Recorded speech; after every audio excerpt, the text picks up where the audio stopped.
Hello and welcome back to my reloading bench.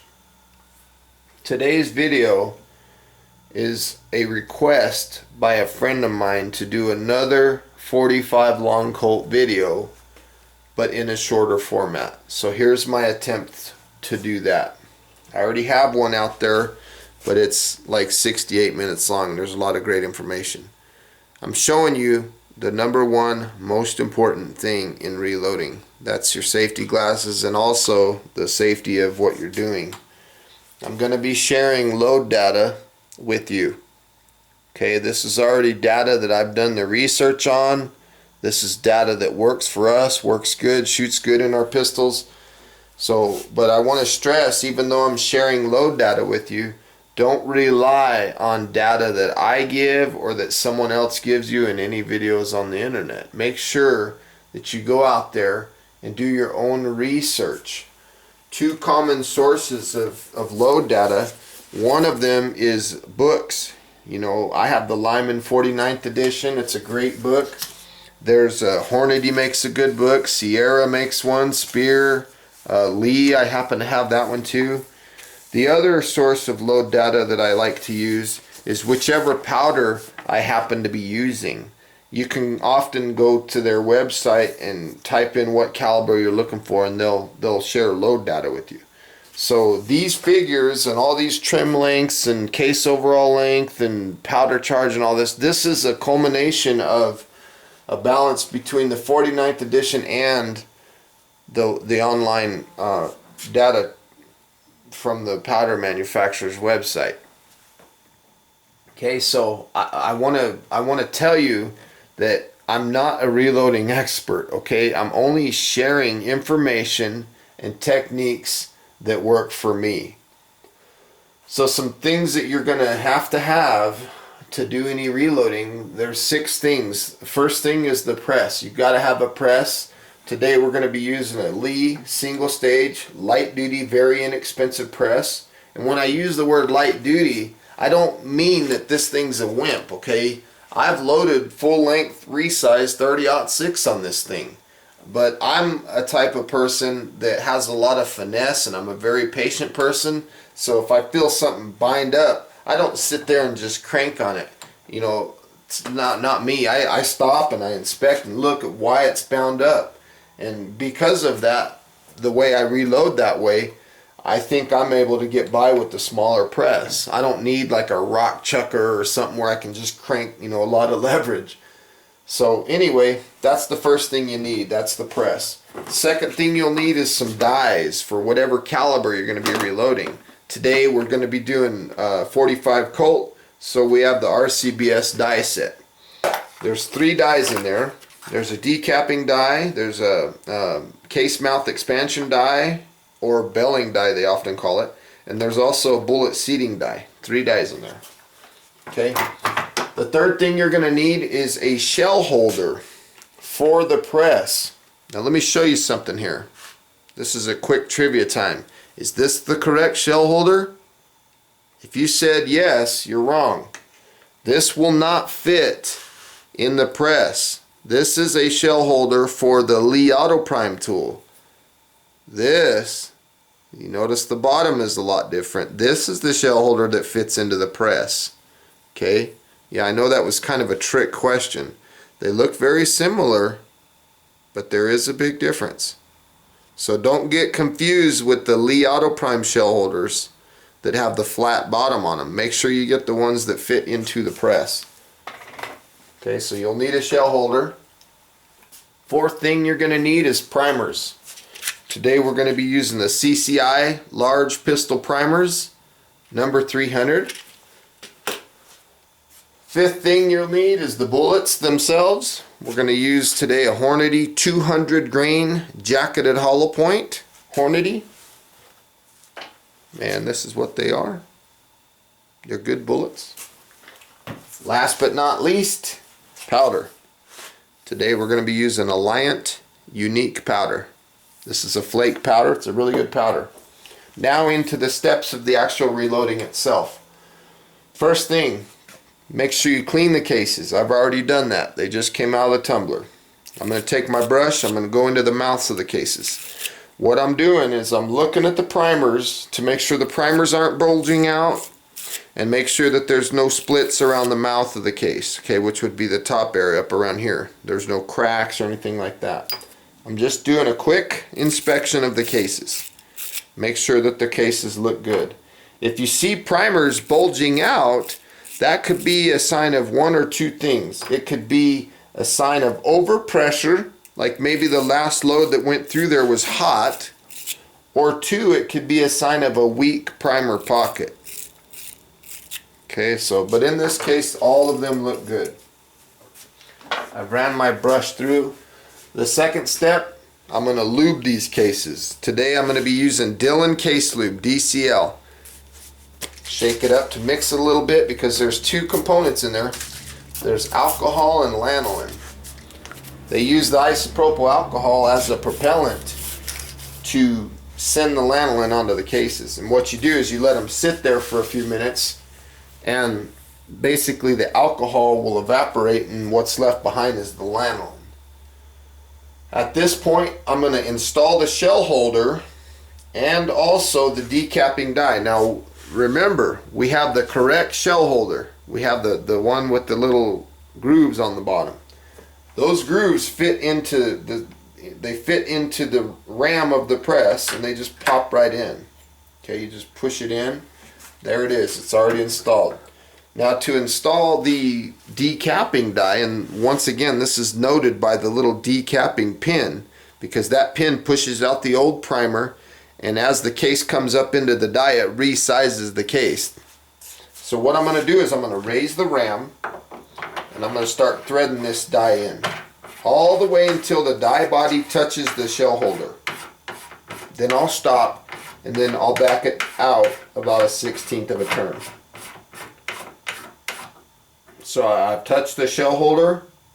I'm going to lower and back just a little bit and tighten the lock ring. Lower the ram, take my channel locks, and just give it a small tiny little snug. It doesn't have to be tight at all. At this point, the case lube has had time to dry a little bit. We're going to start inserting our cases into the die. We're going to knock out the old primer, and we're going to resize the length of the case and the mouth. So you want to make sure that you do this with some finesse. If you get bound up, in this 45 long Colt, these are big fat cases, so it's often common that they might get bound up a little bit. But you don't want to just sit there and crank harder like some people do. You want to stop, take a look, see why it's hung up, what's going on with it. And I'm moving these out of the way for a minute because my next step is going to be to trim the brass. So I'm just kind of thinking ahead. I'm kind of moving them out of the way. So I'm going to be getting my trimmer next. See, that one didn't want to quite fit. These are big fat cases, so it takes a little bit. Now I'm going to move my lube paper out of the way, get my trimmer set up. The trimmer that I'm going to be using today is the Lyman Universal Trimmer. Works really good. I have a little block of wood here. I'm basically going to lift the trimmer up, set it down on my block of wood, and I'm going to reach over here and grab a clamp. I like to use these clamps. A lot of people say, how come you use all these clamps and stuff? Well, because I don't use my bench for just reloading. Sometimes I work on power tools and things like that. Okay, so our trim length is 1.275 inches. Now this trimmer is already set to that length. And basically what happens is this collar, this ring here, as you trim, this ring goes in until it hits the body of the trimmer, and then it stops. That's going to stop at the correct length. Now I already have this set up for that. So I'm basically going to insert the case, insert the pilot into the case, and then start trimming. And what will happen is, hopefully you'll be able to see this. Whoop, they look like little springs. Kind of funny. But you basically trim until it won't trim no more. Until it hits the body of the trimmer, like I said. I'll set them aside. Basically I just got to do all 6 of these. Now normally when I reload, I do them in bigger quantities. You know, I load just 6 at a time. I'm only doing that for the video today.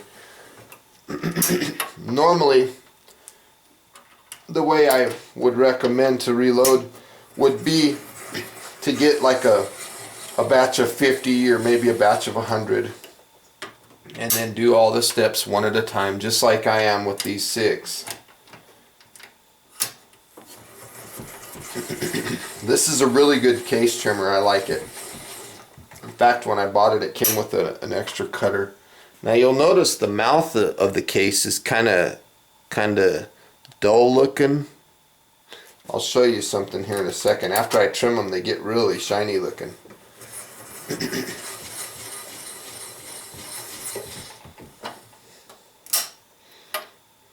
See, they look all nice and shiny because I was removing metal.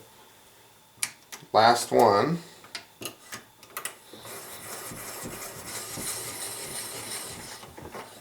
There, we're all set. Now I'm going to unclamp. We're done with that. Set that clamp aside, move the trimmer out of the way, move my block. Okay, now we're ready to chamfer and deburr. So I'm going to use this little deburring tool by Hornady. I'm going to do the outsides of them and then gently on the insides of them. Just give them a little blow of air. If you have some compressed air, that would be a good option to have an air hose sitting there, or a can of air or something. And before I decided to shoot this video, I didn't turn on the air compressor, so I don't have any air built up. So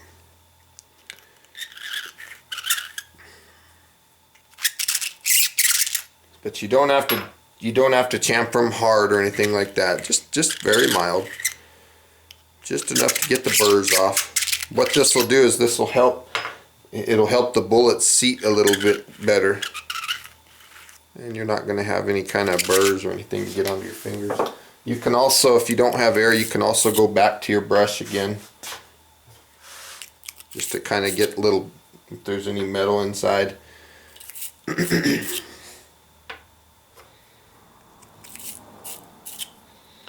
Another step that you might want to do at this point is clean your primer pockets. I'm going to run over here to the toolbox real quick. I'm basically just going to grab a little screwdriver, because if you look inside the primer pockets, they're a little bit dirty. There's some dirty carbon and stuff, so I'm just going to use this screwdriver just to remove some of that. This step you could probably skip. It's not really necessary.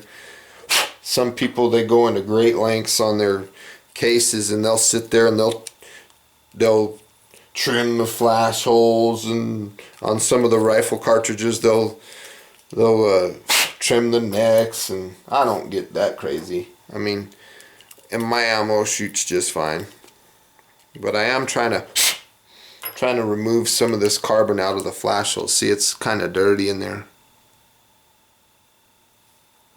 Out of these primer pockets, get some of that dirt and stuff out. This will help when it comes time to seat the primers. Okay, so we've already trimmed the brass, we've already cleaned the primer pockets, we've chamfered, we've deburred. Now it's time for us to expand the case mouths. Basically, what that's neat. What the reason we need to do that is because the bullet, if I try to put the bullet inside the case right now, it won't quite fit. See, it would have to be, it'd be kind of difficult to put the bullet in. So I need to just do a small expansion of the case mouth. Some people call this belling of the cases. Now my dies, I already have all the settings. Everything's already backed out all the way. So I'm basically going to thread this in all the way down until it hits the top of the ram,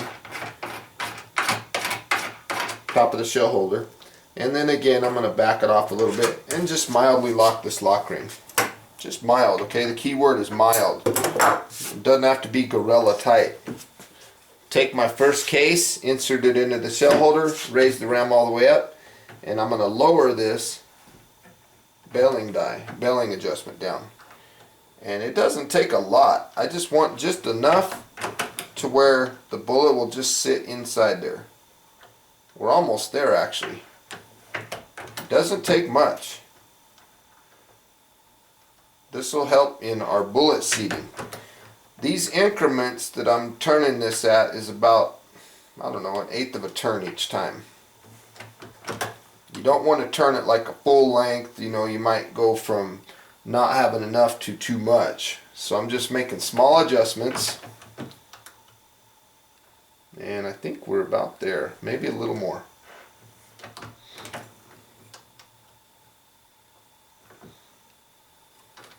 Pretty close. I just want to make sure that that fits. Now that looks good. Now we'll lock this little ring down, and what that'll do is that'll lock our setting. Find my little tool here, my little crescent wrench, and just basically lock that on. Doesn't have to be crazy. There we go. Now it's important that you do this case mouth expansion step before you prime the cases. Because if you were to prime the cases and then expand the case mouths, you might have problems, because during the case mouth expansion you're basically shoving that wedge into the mouth of the case, and it could build some pressure inside the case, and if you have a weak primer pocket you might pop that old primer out, or excuse me, the new primer out. So you want to make sure that you don't prime them first. You want to bell them and then prime them. Now I'm done with this die. I'm going to take it out, and I'm going to get the bullet seating die just barely started into the press.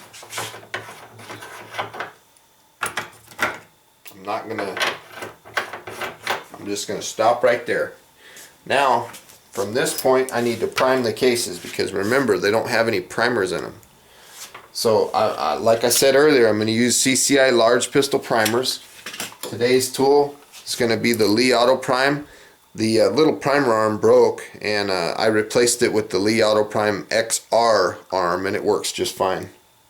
So when you prime, you know, I've already got this thing filled with primers to try to help with this video and make it shorter.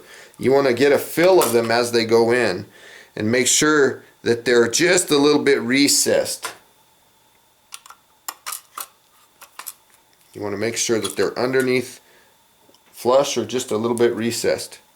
And as you prime, point this thing away from you and away from other people, because if a primer was to ever go off, even though I've never had that happen, but if it was to happen, if your finger's in front of it or you're pointing it at your face or something like that, you could be in trouble. So don't do that. Don't get in that bad habit. Make sure you point it away from yourself, so that if a primer goes off, like I say, you're not going to be blowing yourself up or putting a spent primer into somebody. So now all 6 of these have been primed. I've checked them all as I did it. Now it's time to powder charge them. I'm going to need a scale. Today we're going to use a small Frankfurt Arsenal scale. We're going to use our little packed little bowl. And the powder that we're going to use is unique, and I already have it poured into a bowl. I'm going to use my little scooper, and I'm going to turn the scale on. What's going to happen is it's going to zero the scale to the bowl, and we're looking for 10.5 grains. 8.6, 11, we're a little hot. 10.5 right there. In fact, it says 10.6, but it's okay. Second one. Now in the other video I'm actually showing the numbers on the scale and everything, but today I'm just trying to show you the process and make it as quick and painless as possible. But I'm still trying to share the information. Now that one's at 10.8, so I need to remove a couple granules. There it is, 10.6. Now we're not nowhere near the high side, so if it had 10.8 or even 11, that would be okay according to what the Lyman book says. The Lyman book says we can go between 11.2 and 12.2 grains. I wrote that down right here. That's what the Lyman book says. However, the website of Unique's powder, Alliant, their website says 9.8. But don't trust my data. Do your own research, like I said. As I'm setting the pan down, I'm wanting to make sure that the scale zeros every time. 9.3, 9.9, 10.2, 10.3, and if you want to lift the bowl and put it back down, it'll measure it again, and sometimes it'll adjust for you. 10.5, need a couple granules. 10.6, perfect. If you have a lot of static in your funnel, get yourself a dryer sheet and rub that funnel on whatever your plastic that you're using, rub it with the dryer sheet, and that'll help knock down that static and your powder won't stick to it. Because this Unique is a flake powder. It's not an extruded powder, it's a flake. And so it's a little bit sticky sometimes.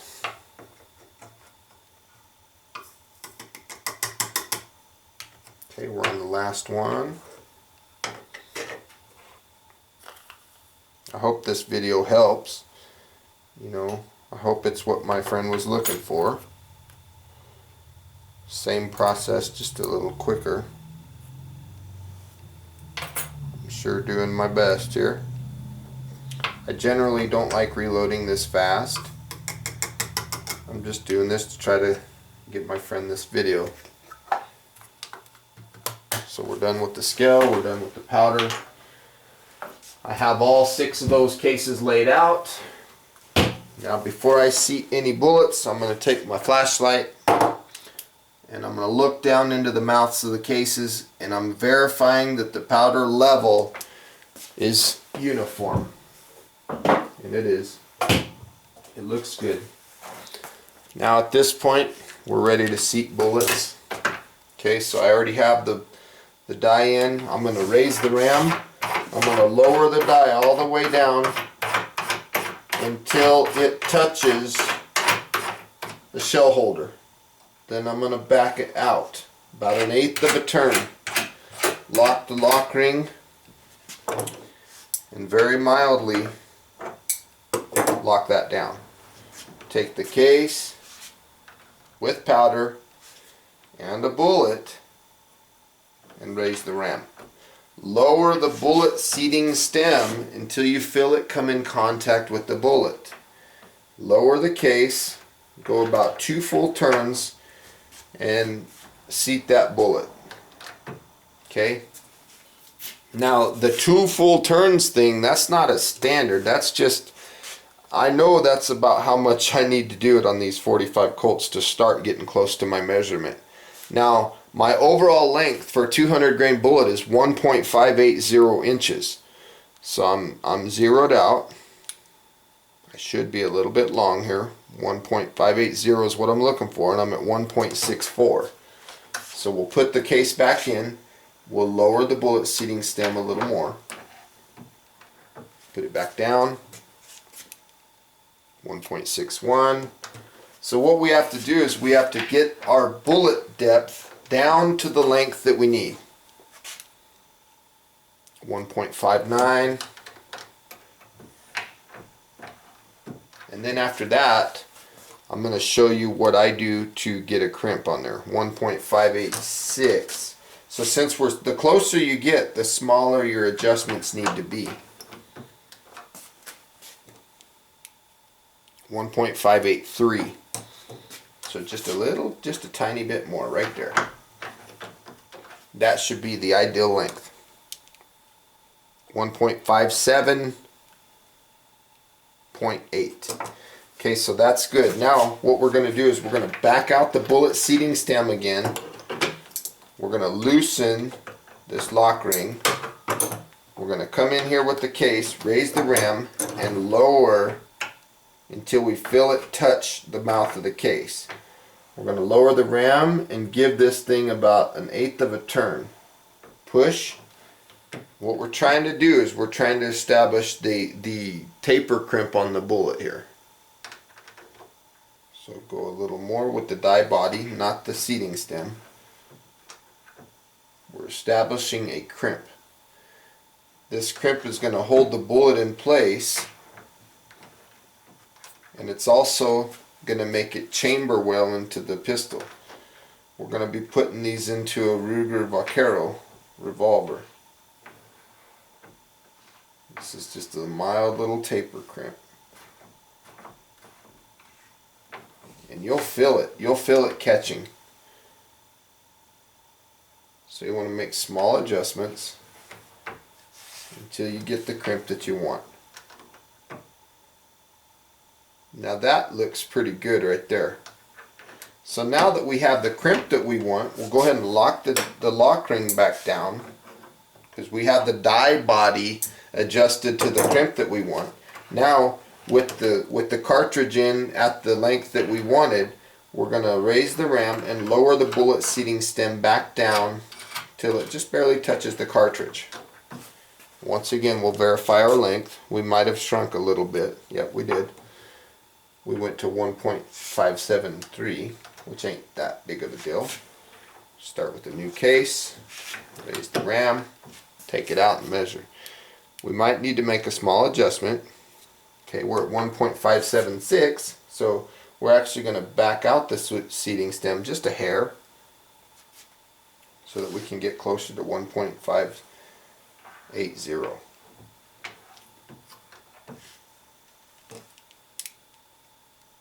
Perfect. Now we have a perfect measurement. So this one was perfect. We're going to raise the ram. We're going to hold the seating stem so it doesn't turn. We don't want to turn the seating stem. And we're going to lock this bullet seating stem lock ring. That should give us, that die should be set. Now every bullet past this point should have the same crimp and same bullet depth, because now our die is set. So like I said, if you had 50 rounds that you were going to be doing, this is right on the money. 1.5800. Perfect. If we were doing 50 rounds, we would go through all of them right now and they would seat the same length. This is important when you have a cantilever or something like that, because you want the bullet cantilever to come in line with the top of the case at the same point. If you don't trim your brass, you're going to have trouble doing that.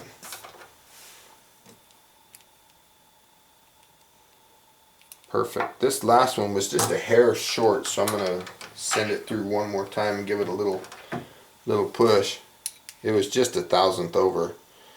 Now we're 1/1000th under. Looks good. So I have 6 cartridges for 45 Colt.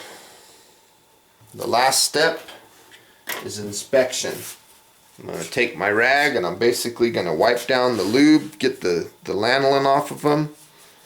Make sure I'm checking my primers, that they're not bulging out. The bullets looks good, the mouth of the bullet looks good, that everything looks clean. And I'm just checking everything out, making sure everything, the crimp looks good on them. I don't feel no bulges or no, because sometimes if you have a bad adjustment on your die, you might get some bulging or something going on.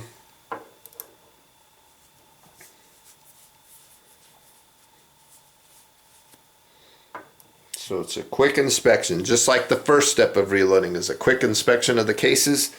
The last step is a quick inspection of the cartridges.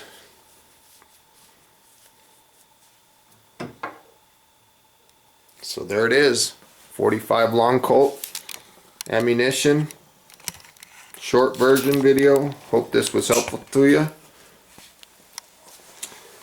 Feel free to leave a comment, and if you have any questions, please let me know. I hope this video was helpful for you, and have a great day, people. Thanks. Bye.